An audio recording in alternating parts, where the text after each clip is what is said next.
दोस्तों gas authority of India limited में vacancies आई हुई हैं। आइए देखते हैं क्या वैकेंसीज हैं, कितनी नंबर ऑफ वैकेंसीज हैं, क्या रिक्वायरमेंट्स है और सारी चीजें, एज लिमिट, सैलरी एक्सेट्रा। फटाफट से अगर आप देखेंगे गेल इंडिया लिमिटेड की वेबसाइट को ओपन करेंगे गूगल के माध्यम से, तो आपको करियर्स में आना है। करियर्स में जैसे ही आप क्लिक करते हैं, करियर्स में नीचे आइएगा। नीचे आने के बाद आपको यहाँ पर करियर्स में अप्लाइंग टू गेल पर आना है। अप्लाइंग टू गेल पर जैसे ही आप क्लिक करते हैं, आपके सामने पहला एडवर्टाइजमेंट ओपन होगा। एडवर्टाइजमेंट नंबर गेल ओपन MISC 1 2024। जैसे ही आप डिटेल एडवर्टाइजमेंट पर क्लिक करते हैं, ये एडवर्टाइजमेंट आपके सामने ओपन हो जाएगा। और इस एडवर्टाइजमेंट पे आप देख सकते हैं कि gas authority of India limited में जो वैकेंसीज आई हुई हैं, वो आई हुई हैं आपकी जूनियर इंजीनियर केमिकल के लिए, इसके अलावा junior engineer mechanical, foreman electrical, foreman instrumentation and after that बहुत सारी वैकेंसीज हैं। Foreman civil, junior superintendent officials and after that junior chemist, junior accountant, technical assistant laboratory operator chemical, technician electrical और भी technician mechanical instrumentation, technician telecom and telemetry operator and operator fire and boiler, accounts and etcetera, business assistant. But आपके लिए जो vacancies है, उन vacancies के लिए यहां पर आपको एसेंशियल एक्सपीरियंस मांगा है, एक्सपीरियंस होना चाहिए। कौन सी पोस्ट के लिए कितना एक्सपीरियंस रिक्वायर्ड है वो मैं आपको फटाफट से बता देता हूं। तो सबसे पहले अगर आप नीचे आप देखेंगे तो ग्रेड 5, S5, S5, S3 की वैकेंसीज है। ये इन ग्रेड्स की वैकेंसीज हैं। नीचे अगर आप आ जाते हैं तो आपको एजुकेशन क्वालिफिकेशन के साथ मिनिमम एसेंशियल एक्सपीरियंस मेंशन है, कितने साल का एक्सपीरियंस रिक्वायर्ड है। अगर आप देखेंगे यहां पर तो junior engineer chemical S7 grade की वैकेंसीज हैं और 8 साल का जो है आपको एक्सपीरियंस चाहिए। तो जूनियर इंजीनियर के लिए तो एक्सपीरियंस जो है वो ज्यादा चाहिए। आप मुझे तो शायद उम्मीद कम है कि आप में से किसी को 8 इयर्स का एक्सपीरियंस होगा। बहुत फ्रेशर हैं सारे के सारे लोग। तो यहां पर अगर मैं कम से कम एक्सपीरियंस रिक्वायर्ड की बात करूं तो वो 2 साल का है और वो फोरमैन के लिए है। फोरमैन जो S5 ग्रेड की वैकेंसी है, डिप्लोमा इलेक्ट्रिकल इंजीनियरिंग में मांगा है और 2 साल का आपको पोस्ट क्वालिफिकेशन एक्सपीरियंस जो है वो मैंडेटरी है। 2 साल का एक्सपीरियंस आपके पास होना ही चाहिए। इसी प्रकार से फोरमैन इंस्ट्रूमेंटेशन में भी डिप्लोमा इंस्ट्रूमेंटेशन के कैंडिडेट्स और इलेक्ट्रॉनिक्स के कैंडिडेट फॉर्म फिल कर सकते हैं। 2 साल का पोस्ट क्वालिफिकेशन एक्सपीरियंस चाहिए। एज लिमिट की अगर हम बात करें तो अपर एज लिमिट 33 इयर्स है for SC ST and upper age limit 33 years है for SC ST category and 43 years है for PWD and SC ST category. तो ये है upper age limit for SC ST category. यहां पर अगर मैं बात करूं तो आप देखेंगे फोरमैन सिविल के लिए डिप्लोमा चाहिए लेकिन 2 साल का एक्सपीरियंस चाहिए। और यहां पर जनरल के लिए जो एज लिमिट है वो 28 इयर्स है। चलिए एक चीज क्लियर कर देता हूं मैं, जनरल के लिए एज लिमिट जो है वो 28 इयर्स है। उसके अलावा SC ST के लिए 33 इयर्स आपकी एज लिमिट है। तो ये एज रिलैक्सेशन मिलेगा आपको SC ST के कैंडिडेट्स और PWD कैंडिडेट्स के लिए। यहां पर अगर मैं बात करूं तो ये सारी टेक्निकल असिस्टेंट में बैचलर डिग्री इन साइंस चाहिए, BSc चाहिए और 1 साल का पोस्ट क्वालिफिकेशन एक्सपीरियंस चाहिए। यहां पर भी अपर एज लिमिट 31 इयर्स है फॉर SC एंड 41 इयर्स है फॉर PWD, 26 इयर्स है फॉर जनरल्स के लिए। चलिए टेक्नीशियन की अगर मैं बात करूं तो टेक्नीशियन में आपको ITI की आवश्यकता है। टेक्नीशियन इलेक्ट्रिकल के लिए S3 ग्रेड की वैकेंसी है। मैट्रिक्स प्लस ITI चाहिए और कम से कम 2 साल का एक्सपीरियंस होना चाहिए।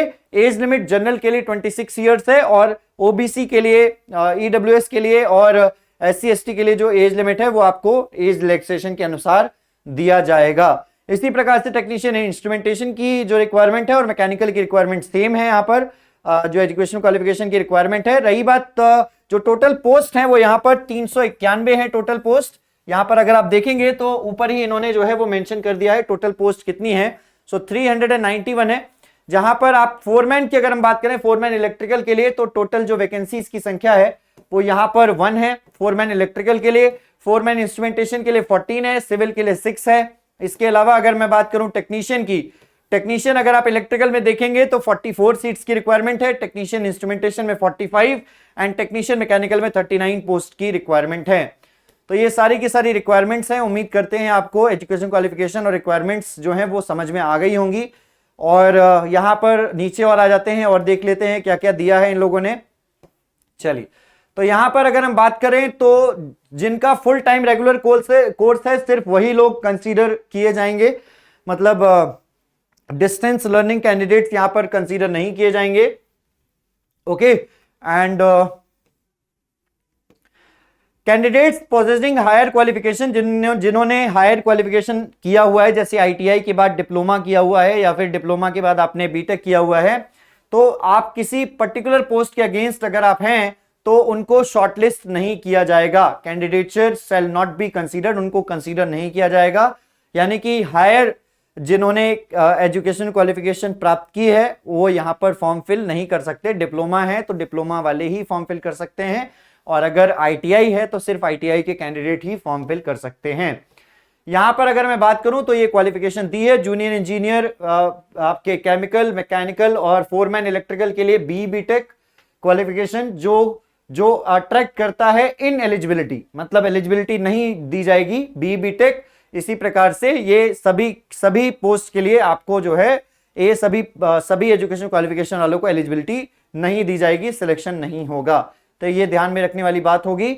जो minimum essential post qualification experience है वो 7 सितंबर 2024 तक काउंट किया जाएगा, 7 सितंबर 2024 तक देखा जाएगा।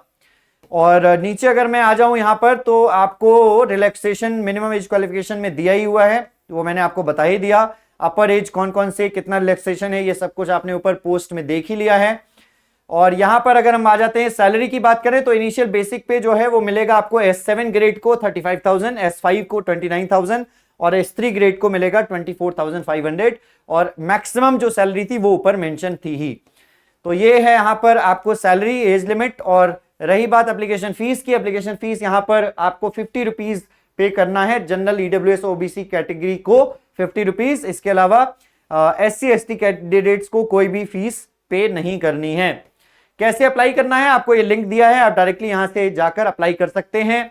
तो ये माध्यम रहेगा अप्लाई करने का, ये लिंक रहेगी अप्लाई करने की। और इसके बाद अगर हम आ जाएं तो यहां पर बात करते हैं कि क्या इन्होंने सिलेबस दिया है या क्या एग्जामिनेशन पैटर्न होगा, सिलेक्शन प्रोसेस क्या होगा। तो सिलेक्शन प्रोसेस यहां पर जो एलिजिबिलिटी क्राइटेरिया को फुलफिल करेंगे वो यहां पर फर्दर सिलेक्शन प्रोसेस के लिए सिलेक्ट किए जाएंगे, और depending on the number of candidates के आधार पर सिंगल स्टेज या मल्टीपल स्टेज सिलेक्शन प्रोसेस हो सकता है। इसके अलावा ये सब कुछ आपको इन्फॉर्म कर दिया जाएगा, और सिलेक्शन जो है वो डिटेल्स जो कैंडिडेट प्रोवाइड करेंगे उसके आधार पर होगा।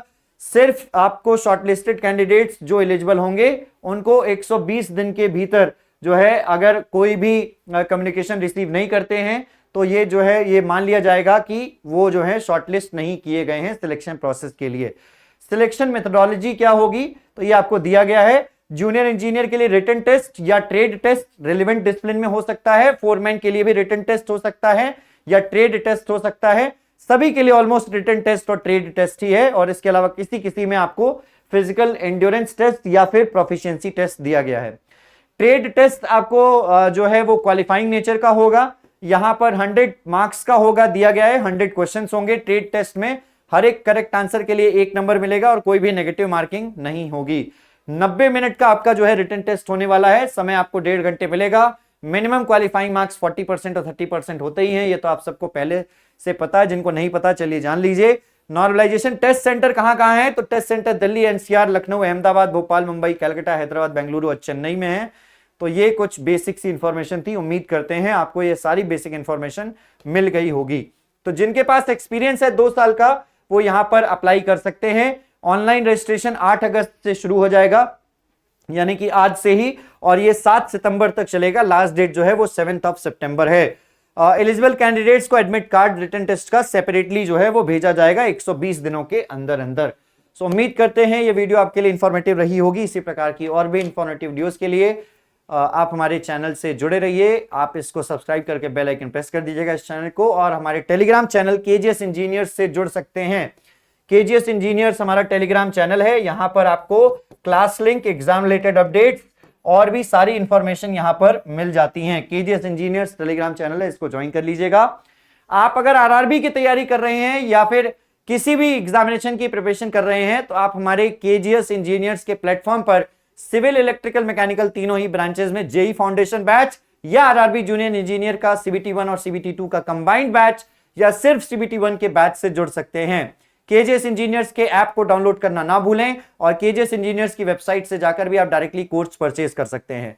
कोर्स का प्राइस सिर्फ 799 रुपीज है। ₹799 में आपको 1 साल के लिए technical and non technical complete preparation कराई जाएगी, चाहे वो कोई सा भी एग्जामिनेशन हो।